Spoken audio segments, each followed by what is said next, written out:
This is an All Ears English podcast, episode 1829. Optimize your LinkedIn profile for global business success with Daniel Alfon. Welcome to the All Ears English podcast, downloaded more than 200 million times. We believe in connection, not perfection, with your American host, Lindsay McMahon, and today's featured guest coming to you from Denver, Colorado, USA. To get real-time transcripts right on your phone and create your personalized vocabulary list, try the All Ears English app for iOS and Android. Start your 7-day free trial at allearsenglish.com/app. Are you looking to get ahead in international business? It all starts with your LinkedIn profile. Today, we have executive coach Daniel Alfon on the show to give you 3 actions that you can take right now to create a winning profile in English. Welcome to All Ears English, Daniel. I'm excited to have you on the show today. Thank you very much, Lindsay. It's great to be here. Good. This is great to have you guys. Today, I have a very exciting guest for you. I have a LinkedIn author, expert, and consultant, Daniel Alfon. He has helped thousands of professionals and high-level executives to improve their LinkedIn profile so that they have had more career and networking success. So, Daniel, I think our listeners are going to be really excited that we have a LinkedIn expert today, because LinkedIn is kind of like the universal resume, isn't it? Yes, ma'am. It is the universal resume. And for anyone who wants to succeed in the States and in English-speaking countries, it's one of the best ways to do it. Oh my gosh. Yeah, this is going to be fantastic because a lot of our listeners, you guys are global professionals and you're always looking to improve your career. LinkedIn is a key way to do it. So why is LinkedIn so much more important today in 2022 than it was in 2010, for example, Daniel? Sure. So what I would say is this. LinkedIn is over 800 million users. And since we started this conversation, hundreds of new LinkedIn members signed up. Wow. Every second, Lindsay, 2 people sign up. Every second, 2 people sign up. So in other words, everyone is just there and you have to be there, right? Yes. Anyone important is in business is there. Yes. I love it. I love it. Well, I'm on there. And that leads me into my next question. I thought it would be really fun if you could take a look at my LinkedIn profile, Daniel, and for our listeners, point out some mistake that I'm making. This is a little, putting me on the spot just a little bit here. And I think this would be fun. What do you see in my profile? Sure. So I'll start by praising very good elements you've added to your profile. But maybe I'll try to add some critique and ways you can even improve your profile. Okay. So the first element I would point out is that you feature, Lindsay, on your profile a number of very good links. Yes. And that means that if our audience here can think of links, images, websites, interviews, projects, videos that they would like anyone in business to discover, then adding them to their featured section is something they can do within 30 seconds. Yeah. And the greatest benefit is that when I see those elements, I'm likely to spend more time on your profile. Mm-hmm. And maybe decide I want to reach out to you.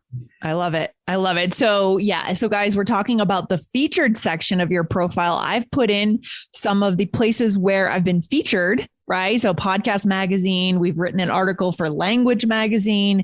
We were in Forbes. So if you have those appearances, absolutely 100% put that in your featured section, right, Daniel? Yes, ma'am. Exactly. Good. Okay. What else? Do you see any mistakes that I'm making? Because in a few minutes, we're going to get to some recommendations for our audience, guys, on how you can make your profile succeed for business in the English speaking world, right? But do you see anything I'm doing wrong that I should fix right away that maybe our listeners are doing wrong too? Wrong is a bit harsh, but you can always you can check your contact info and make sure that it's aligned with what you'd like. Because in some cases you've simply added that information, years ago, and in some cases it's simply not aligned with the image you'd like to convey professionally in 2022 and beyond. So have a look at that. That should take you less than a minute. Yes. And if a link is dead or less than stellar, then simply remove it and update it with a new one. It's funny. I think sometimes when we get into higher levels of business, we can spend too much time in the high level stuff and forget the basics. And I bet our listeners know what they mean. For example, if you, in your contact information, you might have your old work email address, right? Maybe you made the mistake of adding your work email. Do you recommend that, Daniel? Actually, that's a good question. Do you recommend in the contact info section of our LinkedIn profile, should we have our current work email or should it be a personal email? Okay, so the first thing to remember, Lindsay, is that by default, only your connections see your email on your contact info. Okay. So it's not that important unless you have a very large network, and then it's up to you. If you're 100% the professional face of your company, then my suggestion would be to use the All Ears English email because that would be aligned with your professional image, if you like. Okay. But for our listeners, if you guys are changing jobs and if you happen to have your other email, which you no longer have, if you've moved to a new company, be careful of that, right? So go in, make sure things are updated and up to date, right? So perfect. So Daniel, I would love to get some recommendations because I know you've worked with a lot of professionals to really up their game, to improve their profile, to make sure we stand out in English because we're writing this profile most of the time in English if we're trying to do business globally. Is that right? Absolutely. And if you're based outside of the US and your market is only your local market, then you can live with that. But if you're interested in being successful globally, in the US, North America, the UK, Australia, then you need to have a profile in English. Okay, so let's get started. So what would be your first tip then for our listeners on how they could make their profile really stand out in English? What can they do today to make a change? Cool. So I would ask them to answer the following question. If you could pick one sort of reader for your LinkedIn profile and say, who would that person be? What sort of person or what sort of avatar are you interested in? Who's your ideal reader on LinkedIn? Okay. So if our listeners are working for a company, it might be, and they're looking to change their job or just get to know people in their industry, it might be other company managers. Is that right? Something along those lines? Absolutely. If you're an employee, then the hiring manager you'd like to report to next is your ideal reader. Okay. So the first step then is to identify that reader, exactly who it is. And what goes into actually identifying this person? Is it kind of like creating a customer persona? It could, but very quickly, if I'm a chief marketing officer and I want to start working for an American company, then I would try to understand what sort of CEO am I likely to report to. Is this in the Colorado metro area? Is it in San Francisco? Is it in Boise, Idaho? What sort of industry? What sort of vertical? What its size is the company the person heads? And then the second thing to do is to look at your profile and ask yourself, what action would you like that ideal reader to perform after they visit your profile? I love it. So in a way, this kind of reminds me of vision boarding because we talk on the show a little bit about vision boarding, about, creating in our minds the life we want. And in this case, it's the job we want or the manager we want. We're thinking about what's the industry, or do we want to work in Silicon Valley? Right? In California, in that case, what size company do we want to work for? Facebook, or do we want to work for an up and coming startup, like a Series A round startup? So we are going into that level of detail, Daniel, when we do this. Yeah, because that would help you come up, for example, with a list of keywords that the hiring manager or human resources manager is likely to put when they're looking for someone with your skill set. Oh, I love it. Okay. So we want to come up with who we want to be attracted to this profile. Think about the action we want them to take when we see, and what would be an example of an action that they might take? Do we mean reach out to us or what?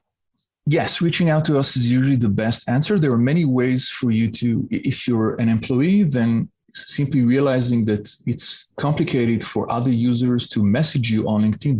They need actually to pay, and most people will not do that. So one way to enable anyone to reach out to you would be to go to your privacy settings and make sure that your email is visible to non-connections. Okay, I'm going to do that right now. Good. Right after we get off the call. Good cool. One. Non-connections. That's great. And so we're looking for that potential future manager to go ahead and send us a message. Is that right? Yes, because conversion is likely to happen outside of LinkedIn. So we focused on employees, and the ideal reader is the next hiring manager. If you are a freelancer or if you are a business owner, then the ideal reader would be your next client. But the same logic applies. Sure. Our podcast today is sponsored by Grammarly. We recommend Grammarly because this tool can immediately fix your English writing to make it professional, clear, and concise. It's great for contracts, important emails, and presentations, and more.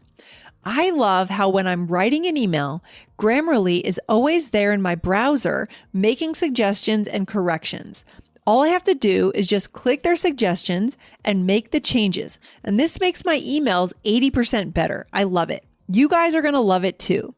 Grammarly helps you avoid that feeling when you are about to send an email, but you're not sure if it's 100% correct.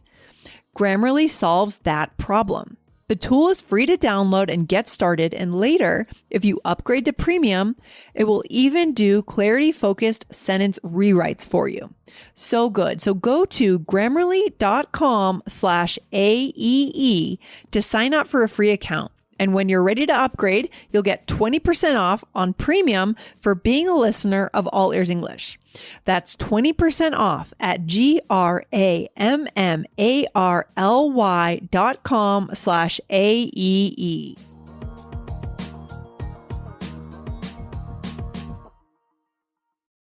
And let me ask you, where would there be a place for envisioning that ideal reader as a recruiter?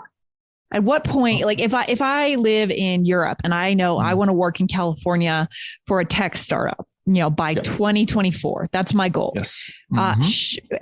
What percentage, at what point should I be looking for that recruiter to reach out rather than the manager? Is there a time frame as I get closer to my date, or how do you look at recruiters? I think that I would try to focus on the hiring manager and not on the gatekeeper or the middleman. No offense, because the best thing that recruiters can do for you is simply pass on your CV or your application to the hiring manager. Okay. And in most cases, Lindsay, they won't. Okay. So we want to kind of bypass the recruiter, and it's better to be able to be, of course, it's better to be in direct contact with the internal hiring manager, right? The person who works for that company itself. Absolutely. Right? The internal hiring manager in Silicon Valley. And one of the simplest hacks we can perform is visiting publicly the hiring manager's profile on LinkedIn. And if they're heavy users, they will look back at your own profile. And from there, you can start a conversation and land an interview. Now, at that point, would you recommend that we work inside the mutual? I guess we're not connected at that point, so we can't really work inside mutual connections, because I spend a lot of time sometimes, understanding who my connections are. And sometimes I'll ask for an intro, right? If I know someone is connected to someone else, I'll actually explicitly say, could you introduce me? But in this case, we can't do that, right? In some cases, when you look that you're hiring, let's get back to the example you've given. There could be two potential hiring managers in Sand Hill Roads in Silicon Valley, and one of them is someone you would share a mutual connection with, and someone would be farther away from your network. So the option only takes place for the first manager. If you have a mutual connection, then what you suggested is the best way to be introduced to the next hiring manager. Because if the person you ask does feel comfortable making the introduction, then Lindsay, you will get a meaningful conversation. You're likely to have a meaningful conversation with the hiring manager. Mm-hmm. And that's something that if you only apply, in 99% of the cases, that won't happen. Yes, right. So that would really let you stand out. So relationships definitely matter, right? Even though we're talking about, the structure of your profile, the relationships matter. So lean on those. Is that what I'm hearing here? Yes. If you connect with people you know well, then you're able to leverage your network and to gain a meaningful introduction to the hiring manager or the client you'd like to work for. And that's the best way to grow in the US and elsewhere. Okay, I love it. So let me just recap what we've said. And then I want to ask you a little bit about keywords to finish up here to make sure we cover that point. So number one, we want to we kind of vision board or envision who our ideal reader or the person we want to see our profile is. What company do they work for? How big is it? Where is it? We're getting very specific here, guys. And then we're talking about what kind of action do we want that reader to take? And then you mentioned something about keywords. Can we talk about this real quick? Sure. So if you're a job seeker, then what I would recommend is visiting the job section on LinkedIn and find 2 or 3 ideal positions you find. Okay. So you would look for startups or companies in Southern California, and you would extract 20 to 25 keywords from each detailed job description. And Lindsay, that would mean you would have a bank of at least 50 keywords. That is step number 1. Okay. Yep. That's step 1. Perfect. And now what do we do with these keywords? Cool. Now you head back to your own profile and you check which of those terms are present somewhere in your profile. And my guess is you would find many terms, but probably not all of them. All right. So you shorten the list. And now out of the short list, maybe you had 5 or 10 terms that are not there. You prioritize them and you say, okay, what's the top term I must add to my profile today? Oh, I love it. So we're going to work in, we're going to try to work these keywords in. And of course, we have to write for the reader, right, Daniel, as well as the algorithm. Yes, you nailed it. And we need to focus on both, because if I only focus on the LinkedIn algorithm, I'm missing out. When someone visits your profile and if they feel it's not genuine, then they're taken aback and they're moving elsewhere. So you need to write for the human reader and consider the algorithm. So say I wanted to include the term California and software and startup somewhere in my profile. So one thing you could do creatively is to compose a sentence that would sound natural and include all 3 terms. Like when working with a California startup, a pure software California startup, what I enjoyed most was A, B, and C. Right. You could almost imagine us sitting in a meetup, and that's a sentence I would be able to say, but it does include the important terms. What you said is very important. You have to write for the reader as well as the algorithm. I love it. What strikes me about your advice here is that it's very practical. It's very technical, right? At the same time, it's very human. And that's what LinkedIn is. It's a search engine, right? It is a search engine with an algorithm, but it's also, it's humans there. There are actual people behind these profiles. And we have to make sure that we keep that in mind. That is so good. Any final advice on working with keywords on our profile, Daniel? If you have like 2 more minutes, what I would advise you to do is to run yourself a search with, say, 7 or 8 terms. So you would go to LinkedIn, you would enter a series of terms. Okay. And then you look someone up, and what you're looking for, Lindsay, at this stage is terms you haven't thought of. Okay. So you read that person's profile, and sometimes you'll stare at a sentence and you say, wow, that's so important. Why haven't I thought of this? So you thank the gentleman or the lady, you head back to your profile and you find a way to naturally weave that term somewhere on your profile. Yes. And do you recommend that once we've done this keyword, weaving in, that we have a friend or a family member just maybe read through to make sure we still sound human, right? Because there is a danger when we're working with keywords that we could start to sound like a computer. right? Absolutely. Asking someone else to review your profile is a great way to spot some mistakes and even in some cases, because we've written that, we no longer see the mistakes. So we no longer see it's something that doesn't represent us very well. And within 5 minutes, anyone who would look you up would say, you know what, when I see this, that strikes me as odd because it's not idiomatic, and you would say different. And you look and you say, you're right. Thank you very much. Let me get back to the drawing board and improve that. I love it. I love it. This is so good. So guys, be intentional with your profile. Now, if you're looking to work in the English speaking global business world, we need to take those extra steps to make sure we're thinking about that reader, right? What action do they take? And what are the key words that we need to make sure we come up in the search? So good, Daniel. Can you let us know, we have to wrap up our interview for today, but can you let our listeners know where they can find you online and what you're working on? With pleasure. The best place to go is danielalfon.com, and that would show them all sorts of content. And I think the last piece of advice you've suggested is the one I would like to leave our audience with. Review your own profile, because mastering English is what can make or break your career. And it's worth certainly the time and often the money to invest in order for you to get to the maximum potential you have. Yes, I love it. You're right. We should overinvest in that time, right? To make sure the English is correct, guys. You get one shot, right? At impressing people when they hit your LinkedIn profile. So let's make sure that it's correct, right? I love that idea.